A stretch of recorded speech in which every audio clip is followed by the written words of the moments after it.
Pessoal, eu sou a professora Franciele Honorato Alves e, assim como vocês, eu também fui aluna do curso de especialização em Direito Tributário do IBET entre os anos de 2009 e 2010 e hoje eu atuo como professora seminarista e também sou uma das coordenadoras dessa unidade do IBET. E hoje eu estou aqui para falar com vocês sobre o tema da terceira aula do módulo Controle de Incidência Tributária desse curso, que trata sobre sistema tributário, competência tributária e princípios tributários. Então, considerando que sistema é um conjunto de elementos que estão relacionados entre si e unidos em torno de um vetor comum, a gente vê o sistema jurídico como um conjunto de normas jurídicas que se relacionam entre si de forma coordenada, de forma subordinada, em torno de um vetor comum. E que também, como lembra o professor Paulo de Barros Carvalho, é um sistema que possui normas que tratam sobre a forma como novos elementos vão ser produzidos e inseridos dentro desse sistema. Então, o sistema jurídico ele tem normas que também determinam qual que é o sujeito competente, qual o procedimento que ele tem que seguir para produzir novas normas jurídicas para ingressarem dentro desse sistema de forma válida. E entre essas normas, nós encontramos as normas de competência tributária, que são aquelas normas que atribuem a determinado sujeito de direito público, né, aos entes federados, a competência para instituir e para cobrar tributos, né? Porque apesar da nossa Constituição Federal ter vários enunciados prescritivos, ter um subsistema direcionado a tratar do direito tributário, né, o sistema constitucional tributário dentro da Constituição Federal, e ter vários enunciados prescritivos que regulamentam o exercício desse poder, a nossa Constituição não cria tributo, ela não institui tributo. Ela prevê o poder de tributar e atribui aos entes federados competências para a instituição e cobrança de determinados tributos. E a forma como a Constituição atribui essa competência, as diferentes formas que ela utiliza para isso, a gente pode verificar para classificar essas diferentes competências.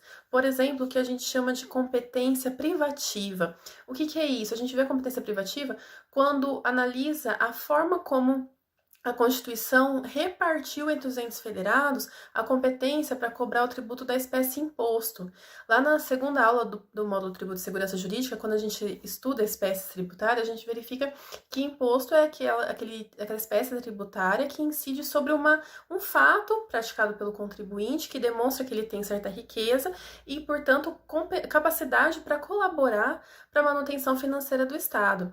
Então, o que acontece? O constituinte elegeu alguns fatos que demonstram riqueza do contribuinte e atribuiu a cada ente federado a competência para tributar cada um desses fatos, cada uma dessas materialidades. Então, a gente vê, por exemplo, no caso da propriedade. A propriedade é um fato jurídico que demonstra a riqueza do contribuinte. O que o constituinte fez? Olha, propriedade sobre veículo automotor, eu vou atribuir ao Estado a competência. Ele vai ser o sujeito competente para, por meio de um processo de lei ordinária, emitir norma jurídica geral e abstrata, instituindo IPVA sobre a propriedade de veículo automotor. Agora, quando eu falar de propriedade imobiliária, se for uma propriedade de um imóvel localizado dentro da zona urbana, eu vou dar aos municípios a competência para tributar esse fato por meio do IPTU. Agora, se esse imóvel estiver na zona rural, a competência vai ser atribuída à União, que vai poder tributar por meio do ITR. Então, vejam que a mesma demonstração de riqueza por ser proprietário, mas cada uma em relação a um objeto diferente, foi atribuída para entes federados diferentes a competência para tributar. E vejam também a questão dessa relação do IPTU e do ITR, que o município, mesmo estando com imóveis dentro do seu território, por eles estarem dentro da zona rural, eles não têm competência para instituir o ITR sobre esses imóveis. Mas aí entra a tal da capacidade tributária ativa, que a União, olhando para um município lá pequeno, que tem poucas propriedades rurais, que ele vê que não vai ter uma arrecadação tão significativa para ele em relação ao ITR, a União não pode simplesmente delegar a competência do ITR para o município, porque a competência tem a característica da inelegabilidade, mas ele pode atribuir aos municípios, por meio de convênio, a capacidade tributária ativa, que é dar ao município a capacidade para fiscalizar os contribuintes do ITR, os proprietários dos imóveis rurais, arrecadar esse tributo e ficar com 100% dessa receita. Então, aí a gente vê uma característica da competência, a inelegabilidade, e a diferença dela com a capacidade tributária ativa, porque nesse caso, a União continua tendo a competência tributária para legislar sobre o ITR, mas quem vai fiscalizar e arrecadar é o município. E é interessante que recentemente a União atualizou a legislação que trata sobre isso, os requisitos que os municípios têm que cumprir para poder celebrar e manter o convênio, né, para arrecadar esse ITR. Uma outra forma que a gente vê essa forma de repartição de competência de forma privativa na questão do consumo, por exemplo, né? A gente vê o consumo analisado. Se for industrialização, cabe à União tributar por meio do IPI. Se a gente estiver tratando de uma operação de circulação de mercadoria, cabe ao Estado cobrar o ICMS. Se for uma prestação de serviço, cabe ao município cobrar o ISS. E se for, por exemplo, uma locação de bem imóvel, que a gente sabe que é um fato jurídico que demonstra riqueza do contribuinte, mas até hoje o Constituinte não previu não atribuiu essa materialidade a um ente federado específico para cobrar um imposto específico sobre essa materialidade. Mas aí há um outro tipo de competência, a competência residual da União, que está prevista lá no artigo 154.1 do texto constitucional, que prevê, olha, União, se não tem imposto instituído sobre determinada materialidade que não foi prevista e atribuída para outro ente federado, você pode, por meio de lei complementar, e desde que não use base de cálculo de outro tributo, instituir imposto sobre essa realidade. Então, a gente tem ali um outro tipo de competência tributária, assim como a competência tributária em relação a taxas e contribuição de melhoria, que aí não é privativa nem residual, é uma competência comum. A Constituição deu para estados, municípios, Distrito Federal e União a competência para cobrar taxa pela prestação de serviço público específico e divisível ou em razão do exercício de poder de polícia e também contribuição de melhoria. Mas quem vai poder instituir e cobrar esses tributos? Todos eles ao mesmo tempo? Não. Vai depender de quem, no caso concreto, prestou aquele serviço público específico e divisível, então esse ente vai poder cobrar a taxa, o ente que foi lá e exerceu o poder de polícia que vai poder cobrar a taxa daquele caso, ou o ente que gastou o dinheiro público para fazer a obra pública e que dela decorreu a valorização imobiliária que justifica a cobrança da contribuição de melhoria. Então, vocês vejam aí outra diferença nessa questão da competência tributária. E é muito importante a gente lembrar que quando a gente fala de competência tributária, a Constituição Federal está atribuindo àquele ente federado a competência para produzir enunciados prescritivos relativos àquele tributo, não só relacionado à cobrança do tributo em si, ao que a gente chama de obrigação tributária principal, mas também em relação às chamadas obrigações acessórias ou aos deveres instrumentais.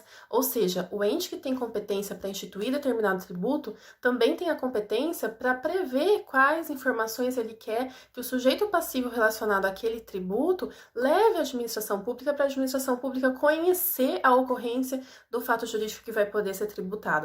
E, além disso, quem tem a competência tributária também tem a competência para isentar. Na primeira aula do módulo Incidência e Crédito Tributário, a gente estuda a norma jurídica de isenção tributária, e aí aquela dúvida é, quem tem competência para emitir norma jurídica de isenção é apenas o ente que tem a competência para tributar. Então, aquele ente, por exemplo, o município é o ente competente para instituir o imposto sobre propriedade urbana, propriedade imobiliária urbana. Então, somente ele vai ter a competência para emitir norma jurídica isentando determinados proprietários de imóvel urbano do pagamento de IPTU. E nessa questão da isenção, eu acho interessante a gente buscar a questão da facultatividade do exercício da competência tributária. Será que realmente é facultativo? A gente sabe que a doutrina diverge nesse sentido, se esse exercício é facultativo, se é obrigatório. E aí vocês têm no seminário a questão lá da lei de responsabilidade fiscal, né? Se o ente que deixa de instituir os impostos que foram atribuídos para ele, que a Constituição já atribuiu para ele, para tentar garantir que ele tenha uma receita própria, independentemente de qualquer outro ente federado, mantendo a sua autonomia, se esse ente que abriu mão porque não instituiu ainda, por exemplo, o município que ainda não instituiu a cobrança de ISS ou de IPTU, se ele pode fazer convênio, celebrar acordar com outro ente federado o recebimento a transferência voluntária de receitas que aquele outro ente arrecadou exercendo a sua competência. E aí a lei de responsabilidade fiscal veda, fala que não pode, que se não exerceu plenamente, se não demonstrou uma gestão fiscal responsável em relação aos seus impostos próprios, não pode ter essa transferência voluntária. E aí, essa norma, ela é constitucional? Ela está ferindo o exercício facultativo da competência ou não?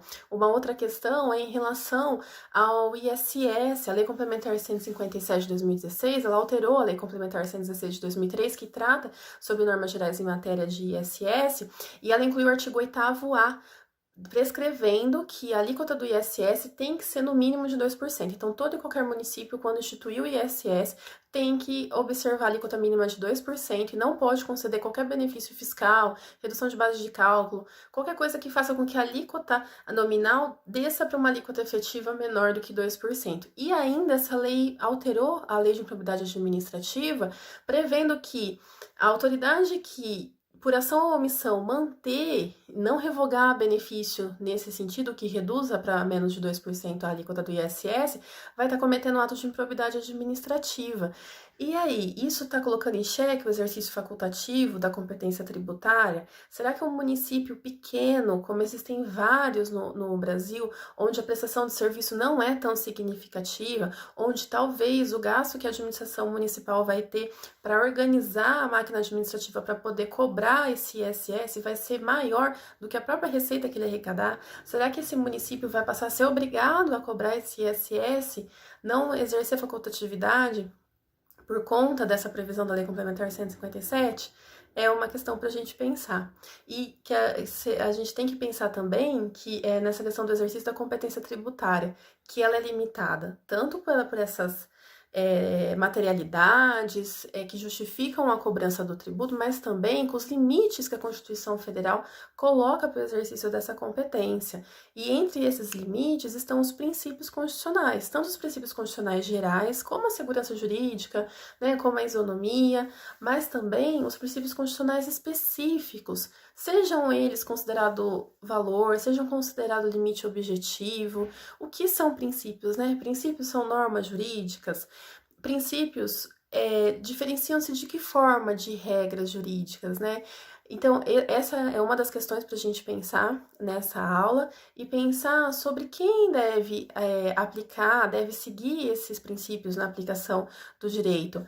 O legislador, com certeza, né? A gente tem uma Constituição Federal rígida que tem esses princípios como uma forma de garantir a segurança nessa relação entre o Estado e o cidadão, e quando a gente fala em matéria tributária, o Estado com o contribuinte. Então, o legislador infraconstitucional, ele não tem tanta liberdade de atuação porque ele está meio que amarrado por esses princípios gerais e os específicos, na hora que ele for produzir normas jurídicas gerais e abstratas. Mas e a autoridade administrativa, no momento de produzir norma jurídica individual concreta, ela também tem que observar esses princípios ou não? Vamos considerar que a autoridade administrativa verifique uma riqueza que, na opinião dele, corresponde ao conceito de renda, mas a regra que trata do conceito de renda para fins de imposto de renda não considera aquela materialidade como tributável, mas aí, com base no princípio da capacidade contributiva, ele poderia cobrar o imposto, fazer incidir o imposto sobre essa situação? E nessa briga entre princípio e regra, princípio com princípio, qual prevalece? Vamos pegar um exemplo que está aí hoje, com essa pandemia, né? A gente já viu discussões se agora finalmente vai se instituir ou não o imposto sobre grandes fortunas. Há projetos para aumento da alíquota do ITCMD, que é um imposto estadual. E aí, se a gente tiver a criação de imposto novo, o aumento do valor do imposto já existente, é necessário observar o princípio da anterioridade nonagesimal, ou se a gente pode considerar o princípio da supremacia do interesse público sobre o particular, nesse momento que o interesse público é arrecadar porque está precisando gastar muito, será que isso faria com que o princípio da anterioridade não fosse aplicado? Ou não é um princípio específico que garante segurança jurídica ao contribuinte, tem que ser respeitado mesmo nesse momento? Outra questão que vocês têm aí no seminário, tanto de casa quanto de classe, sobre a mudança do prazo para pagamento dos tributos, né? É possível fazer isso, seja para aumentar, seja para diminuir? Há alguma diferença? Tem que ser observado o princípio da anterioridade ou não? A gente viu aí vários estados, municípios e o próprio governo federal prorrogando o prazo de pagamento agora, né, no primeiro semestre. Precisaria observar esse princípio? E ainda mais, precisaria observar o princípio da legalidade? É possível alterar prazo de pagamento de tributo por meio de decreto, de instrução normativa ou de portaria, ou eu só posso fazer isso por meio de lei em sentido estrito? E isso também vai depender de qual instrumento que eu usei para prever esse prazo inicialmente ou não. Então, essas são algumas questões para vocês pensarem. Espero que ajude no estudo desse tema, na preparação para essas discussões, e que vocês consigam aproveitar bem todo esse conteúdo que o IBET está disponibilizando para vocês nesse momento dessas aulas online. Um grande abraço!